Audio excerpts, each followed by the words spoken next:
धन्य है वे जो मेल मिलाप कराते हैं, क्योंकि वे परमेश्वर के पुत्र कहलाएंगे। यीशु ने क्या किया? यीशु ने हमारा मेल मिलाप है।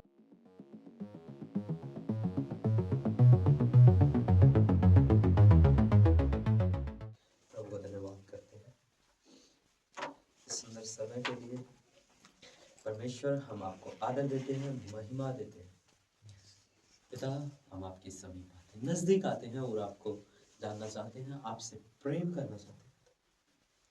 जैसा प्रेम आपने हमसे किया, वैसा ही प्रेम हम भी आपसे कर सके, प्रभु यीशु के नाम, आमीन। So good news is that, हमारे पास खुशखबरी ये है कि परमेश्वर हमसे प्रेम करता है। और प्रेम का सबूत ये है कि वो हमें डांटता है, बचाता है। कोई भी पाप ऐसा नहीं है कि उसका बेटा जहर मांगे तो उसे जहर दे दे। आइए हमारे साथ निकालेंगे इब्रानियों की पत्री 10 अध्याय और उसकी 37 आयत से पढ़ रहा। The book of Hebrews 10 chapter 37 verse number. क्योंकि अब बहुत ही थोड़ा समय रह गया है, जबकि आने वाला आएगा वो देर ना करेगा। आमीन। बाइबल कहती है बहुत थोड़ा समय रह गया, बहुत थोड़ा सा, इतना समय कि हमें अंदाजा भी नहीं लगा सकते कि कितनी जल्दी हमारा प्रभु यीशु मसीह हमें लेने के लिए आ जाएगा। लेकिन इससे पहले कुछ हमें काम दिए गए हैं, हो सकता है आज आ जाए। जब कोई काम किसी को देता है, लाइक हमें इस धरती पे जब जॉब करते हैं, स्कूल में पढ़ते थे या फिर कुछ भी, हमें टीचर्स होमवर्क देती थी और जब घर आते थे हमें पता होता था कि हमें होमवर्क दिया गया है, हमें काम करना है कुछ। और जब हम घर आते ही सबसे पहले बैग फेंकते थे, बैग फेंक करके खेलने चले गए और खेलते खेलते कब दिन से रात हो गई हमें खुद नहीं पता चलता था। और रात होते ही फिर सोचते थे सुबह जल्दी उठ करके काम कर लेंगे, करना तो है ही लेकिन सुबह जल्दी उठ के करेंगे। और जब सुबह उठते थे तो लेट हो चुके होते थे, नहाते और स्कूल में निकल जाते। जैसे ही कॉपी चेक होने की बात आती, टीचर तो आना निर्णय था, तय था कि अगले दिन टीचर आएगा, सबसे पहली विश हम करते हैं कि काश वो टीचर ना आए। और कई बार ऐसे मसलने लगते कि प्रभु आज हमें बचा ले, आज हमें बचा ले, कल से पक्का। लेकिन दुख की खबर यह है कि टीचर आता था, हमारे अंदर एक जोए होता था टीचर से मिलने के लिए, या दुख होता था, हमें डर होता था कि अब आ गया, अब आ गया। और जैसे ही आता था, कॉपी चेक होती थी, हम पिटते थे। मैं बहुत पिटा इस मामले में। और जब जिस दिन भी हमारा काम पूरा होता था, उस दिन एक एक्साइटमेंट होती थी, एक तैयारी होती थी कि अभी टीचर आने वाला है। टीचर क्या आते ही, सर कॉपी चेक कब कर रहे हो? जिनका काम नहीं होता था वो कहता था चुप हो जा, चुप हो जा। लेकिन जिनका हो चुका होता था वे कहते थे, फोर्स करते थे, कम कम। इसी प्रकार परमेश्वर में जब हम चलते हैं, प्रभु यीशु मसीह ने हमें ये वायदा दिया है कि वो आएगा, आएगा, अपने वायदे को पूरा करेगा। बाइबल कहती है कि अब और देर ना लगाएगा, क्योंकि अब बहुत थोड़ा समय रह गया है कि जब आने वाला आएगा और देर ना करेगा। आमीन। सो बाइबल कह रही है कि वो आने वाला है। और जिनका काम पूरा नहीं हुआ, जिनमें आज भी गड़बड़ियां हैं, जो आज भी प्रभु के साथ नहीं है, वो कहते हैं लॉर्ड अभी मत आ। उनके अंदर एक डर आता है। जब भी हम परमेश्वर के आने की बात करते हैं, वो कहते हैं नहीं नहीं, अभी और थोड़ा समय, और थोड़ा समय। लेकिन जो तैयार है वे एक्साइटेड होकर कहते हैं कम लॉर्ड, जल्दी आ, क्योंकि हम तैयार हैं, हम बेचैन हैं कि प्रभु आने वाला है। हाँ, जिनका काम पूरा है, जिन्हें पता है we will take him rewards. न्याय तो सबका होगा। कुछ लोगों का न्याय होगा जिन्होंने यीशु को ठुकराया, जिन्होंने यीशु को निगलेक्ट कर दिया, रिजेक्ट कर दिया, उनका न्याय होगा कि वे नरक में डाले जाएं। जो प्रभु के साथ जिए, जो प्रभु के पास रहे, जो प्रभु के हाथों में रहे, जिन्होंने प्रभु के लिए काम किया, जो प्रभु के साथ वफादारी से चलते रहे, उनका न्याय होगा कि इन्हें कौन कौन से और कितने बड़े बड़े उपहार देने हैं। वो उपहार ऐसे नहीं होंगे कि वे मुरझा जाएं। इंसान जब हमें गिफ्ट्स देते हैं, जब हमारे जन्मदिनों पे गिफ्ट्स मिलते हैं, हम खुश हो जाते हैं और देखते हैं कि सबसे बेस्ट क्या मिला है। मैं आपको एक खुशखबरी देना चाहता हूं कि प्रभु यीशु मसीह से बढ़ के कोई गिफ्ट नहीं दे सकता।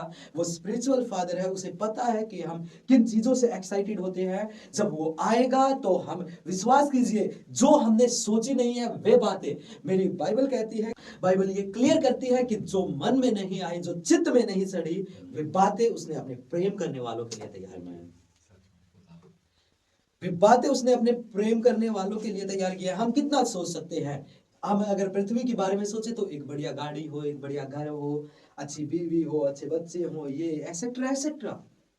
लेकिन जो हमसे प्रेम करता है, जो हमें बुलाने वाला है, जो हमारा प्रेमी है यीशु मसीह, वो इनसे कहीं ज्यादा बढ़ के हमारे लिए सोचता है, वो कहीं ज्यादा बढ़ के हमारे लिए करना चाहता है।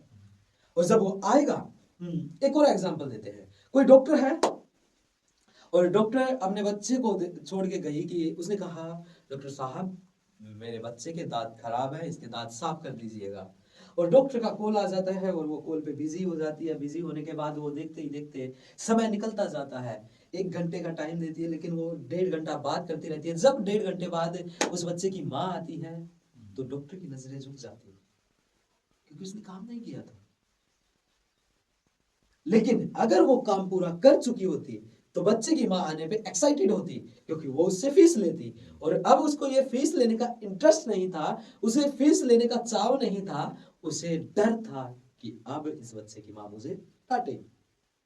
इसी प्रकार परमेश्वर के साथ है, जो उसके साथ वफादारी से है, उन्हें हियाव है, उन्हें क्रेज है कि प्रभु आने वाला है। वे खुश है कि मेरा स्वामी, मेरा प्रेमी आ रहा है। और जो उसके बिना जिंदगी जी रहे हैं, बाइबल कहती है हमारा सब देश स्वर्ग है। और जब हम स्वर्ग के नागरिक हैं, हमें पता है कि हम कहीं से आए हैं, तो फिर हमें जहां भेजे गए हैं काम के लिए, वहां अपना घर कैसे मान सकते हैं? Hallelujah, amen. So we have a purpose. We are not without purpose. Purposeless life is not life. That is dangerous. Bible कहती है कि हमें एक मकसद के अनुसार यहाँ भेजा गया है। हम इसलिए एक्साइटेड नहीं है कि केवल स्वर्ग जाएंगे। हम केवल स्वर्ग जा नहीं रहे, हम वहां से आए हैं। आए भी तो वहीं से है। हमें हमारे माँ के गर्भ में हमारे आत्मा डालने वाला परमेश्वर ही है। हम जहां से आए हैं वहीं एक दिन लौट जाना है। तो जब मुझे कुछ रिमाइंड हो रहा है कि कई लोग कहते हैं, कई लोगों की ये थ्योरी है कि अनंत जीवन है ही नहीं। प्रेरित पौलुस के साथ भी ये हुआ है। प्रेरित पौलुस कहता है कि कुछ लोग कहते हैं कि मरे हुओं का पुनरुत्थान है ही नहीं। अगर ऐसा है तो हम तो सबसे अभागे ठहरे। लेकिन ये है। जब हम अपनी माता के गर्भ में थे, हमें लगता था सिर्फ यही जिंदगी है। 9 महीने तक वहीं खा रहे थे, वहीं पीते थे, वही सब कुछ होता था।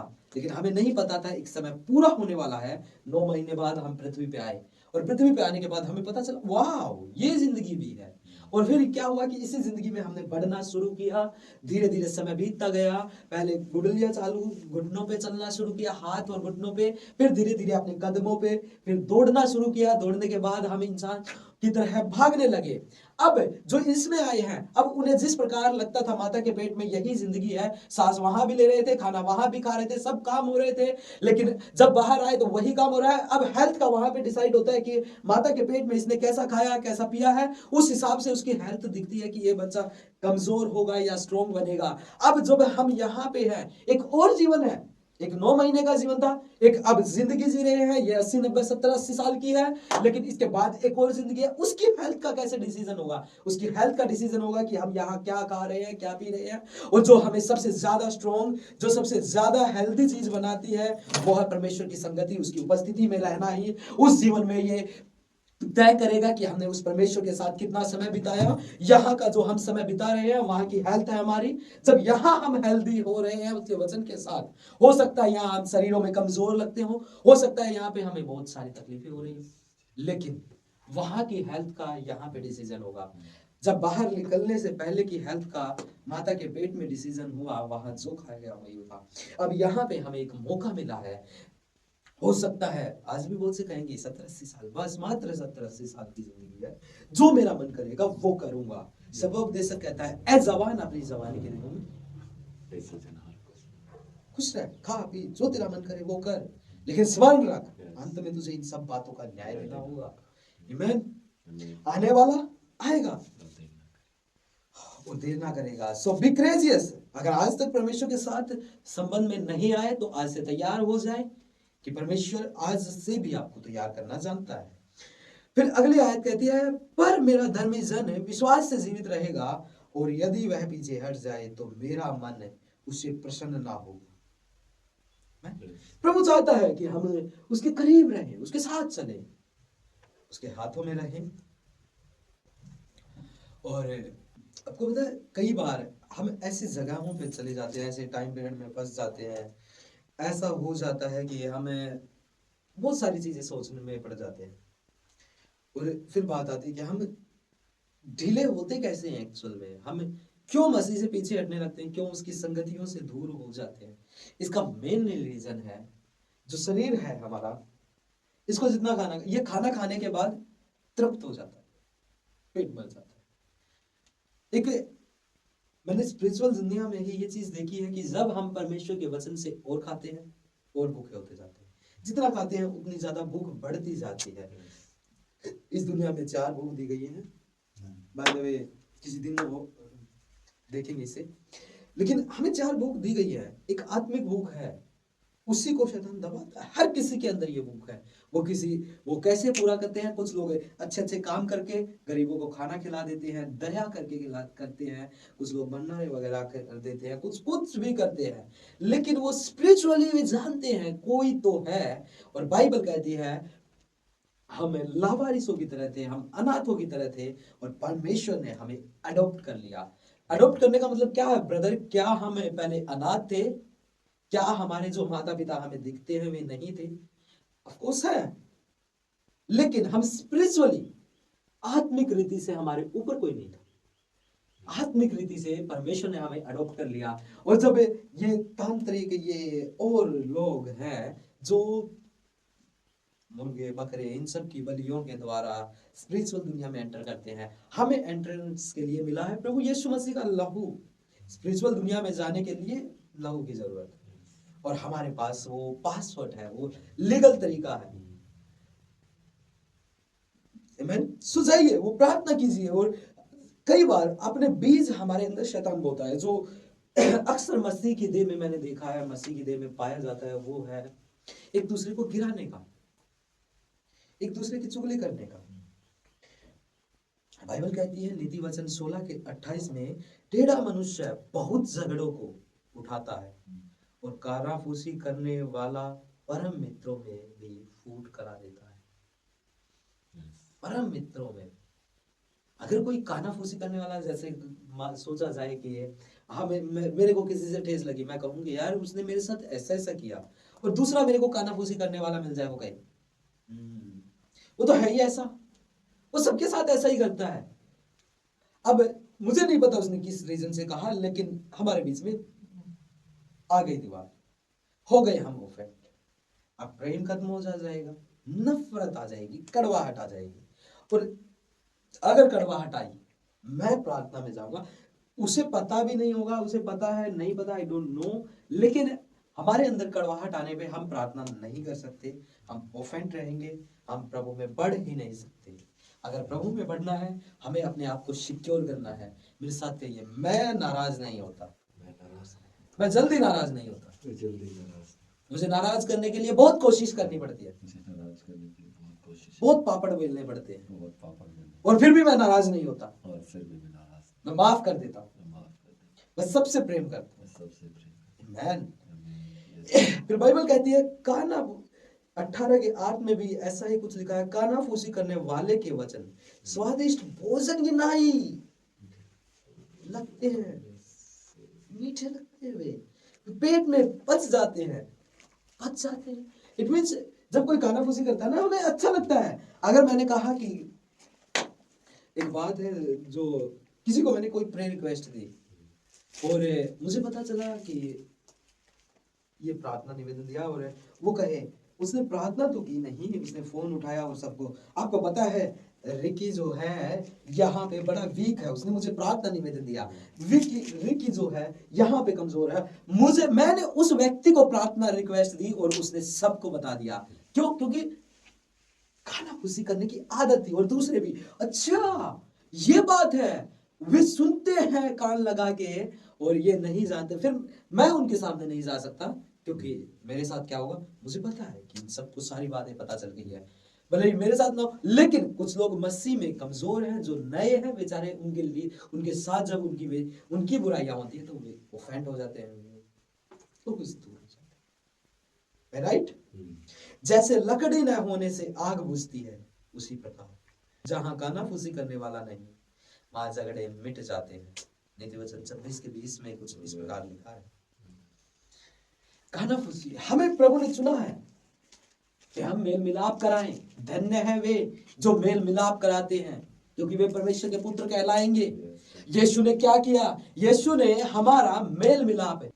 मैं पापी था, मेरे पापी होने के बावजूद यीशु मसीह मेरी जगह पे क्रूस पे चल रहा है।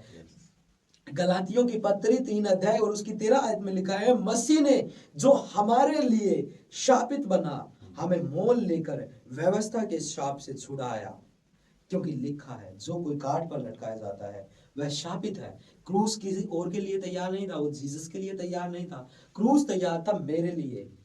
क्योंकि मैंने ये डिसीजन लिया कि मैं पाप की राहों पे चलूंगा, मैं परमेश्वर से दूर होकर के जीवन जीऊंगा। लेकिन यीशु ने मेरी जगह पे, मैं जानता भी ना था, अरे मैं तो कुछ इस प्रकार के एग्जाम में पास किया गया हूं जिसकी डेट भी मुझे पता नहीं थी कि किस दिन एग्जाम है। मेरे आने से पहले यीशु आया और यीशु ने मेरे लिए अपने आप को बलिदान दिया, मेरे लिए अपने आप पर ये सारी ताड़नाएं सही, अपने आप पे मैंने जो गुनाह किए थे उनकी सजा उसने भुगती। और भुगत करके बाइबल कहती है जो काट पर लटकाया जाता है वो शापित है। वो मेरे लिए शापित बना ताकि मेरे ऊपर कोई शाप ना आए, वो मेरे लिए पाप बना ताकि मैं पापी ना रहूं, मैं धर्मी बन सकूं। वो मेरे लिए उसने बीमारियों के लिए कोड़े खाए ताकि मैं बीमार ना रहूं। मेरी जिंदगी के लिए उसने मौत का स्वाद चखा, क्योंकि उसका प्रेम उत्तम है हर प्रेम से, हर एक बात से भला है उसका प्रेम है।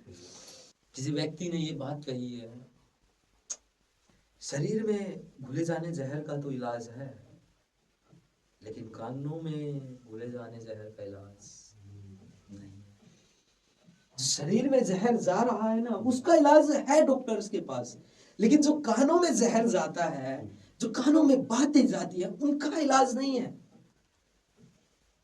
अपने कानों को प्रोटेक्ट करें। इट इज लाइक अ वोम, ये गर्भ की तरह है, इसमें जो जाता है वो गर्भ धारण होता है। प्रोटेक्ट करें अपने कानों को। क्या हम सुनते हैं, क्या हम देखते हैं, क्या हम बोलते हैं, इन चीजों पे हमें बड़ी गौर करने की जरूरत है। क्योंकि आज का टाइम ऐसा टाइम है, जिधर चले जाओ हर चीज को, ये वो समय चल रहा है जिस समय अधर्म से प्रेम रखा जाता है और धार्मिकता से बैर। हर एक बुरी चीज को अच्छी चीज रिप्रेजेंट की जाती है कि अच्छा है। किसी ने कहा कि शैतान नरक को सुंदर नहीं कर सकता, लेकिन उसके रास्तों को सुंदर कर रहा है। आज अडल्ट्री इतनी खुलेआम होती है, नशा इतने खुलेआम होता है, हर चीज को प्रमोट किया जाता है। और जब बात आती है गॉस्पेल की, उसे दबाया जाता है। लोग छुप छुप कर गॉस्पेल सुनाते हैं, छिप के वर्शिप करते हैं, आराधना करते हैं, अपने फेथ को डरपोकों की तरह रखते हैं। लेकिन बाइबल कहती है डरपोकों का स्वर्ग के राज्य में कोई प्रवेश नहीं। आज देखिए, सोच के देखिए, क्या गलती कर रहा है, क्या कोई घिनौना काम तो नहीं यीशु पे विश्वास करना, कोई नफरत भरा काम नहीं। वो सुधर रहा है, वो अपने फेथ को छिपा के रख रहा है। लेकिन जो गंदे काम कर रहे हैं वे हम खुले आम करते थे। बाइबल कहती है, रोमियो की पत्री में प्रेरित पौलुस कहता है कि जब मैंने पाप के लिए अपने शरीर को दास करके सौंपा था, तो अब मैं धार्मिकता के लिए जरूरी है कि हम ऐसे ही सौंपें। आमेन, हालेलुया, प्रेज गॉड।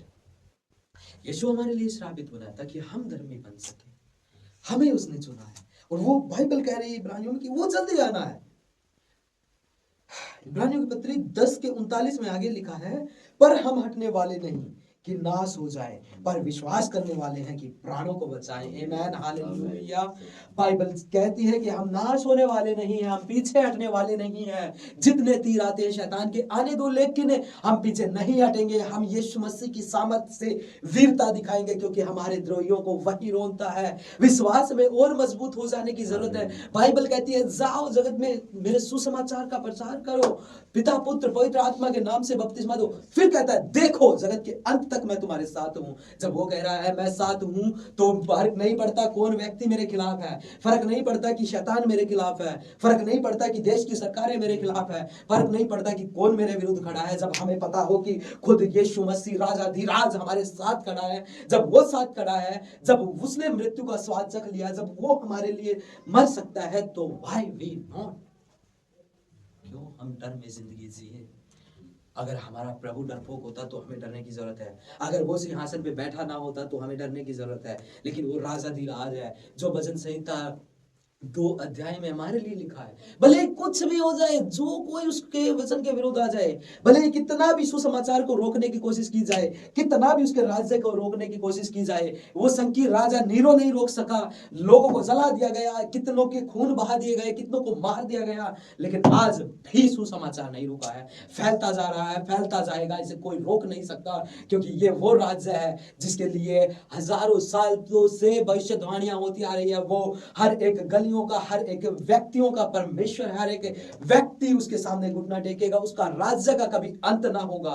उसका राज्य ऐसा राज्य है जो हर गलियों में, हर क्षेत्र में, हर शहर में, हर देश में। एक देश का प्रभु नहीं है हमारा प्रभु यीशु मसीह, वो सबका परमेश्वर है। वो राजाधिराज है, वही था, वही है, वही आने वाला है, और उसके राज्य की कोई सीमाएं नहीं है। उसकी वो ऐसा राजा नहीं जो सीमाओं में कैद हो सके। वो ऐसा राजा है, वो ऐसा राजा है जो दिलों पे राज करता है, ना कि बाउंड्रीज में बंधा हुआ है। वो तो स्वर्ग, पृथ्वी और हर एक चीज का परमेश्वर है। वही असली राजा है, जिसने कोई युद्ध ना लड़ा, जिसने अपने आप को समर्पित कर दिया, जिसे ऐसे बच्चों के लिए जिन्हें कोई पूछता ना था, अपने आप को दिया। वो अद्भुत है, वो आपसे प्रेम करता है। उसने आपको चुना है। आप खुद को चुनने वाले नहीं, मैं खुद को चुनने वाला नहीं, मैंने खुद को नहीं बनाया, लेकिन मेरे परमेश्वर ने हमें बनाया है। और बाइबल कहती है उसने अपनी समानता और अपने स्वरूप में हमें सृजा।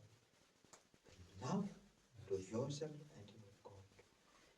Love your God first, then yourself and then your neighbors. अपने प्रभु से, अपने आप से और अपने नेबर से प्रेम करें।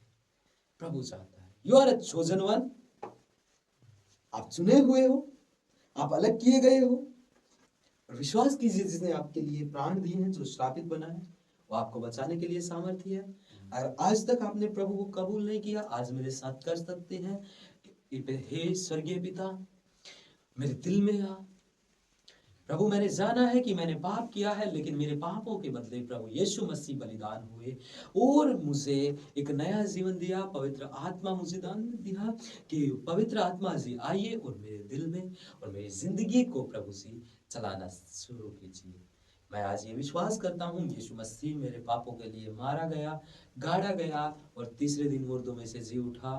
प्रभु यीशु मसीह जब आप वापस आए तो मुझे स्मरण रखिएगा। यीशु के नाम में मुझे आपके साथ चलने में मदद कीजिए, यीशु के नाम में, आमीन आमीन। God bless you all. जय मसीह की। अगर आप वो व्यक्ति हैं जिसने आज प्रभु यीशु मसीह को ग्रहण किया है, मुझे सुनने वाले ऑनलाइन भी, अगर आपने आज प्रभु यीशु मसीह को ग्रहण किया है, अपने जीवन को दीजिए और उसके साथ समय बिताइए। एक बाइबल आधारित चर्च में जाइए और उसके साथ रहिए।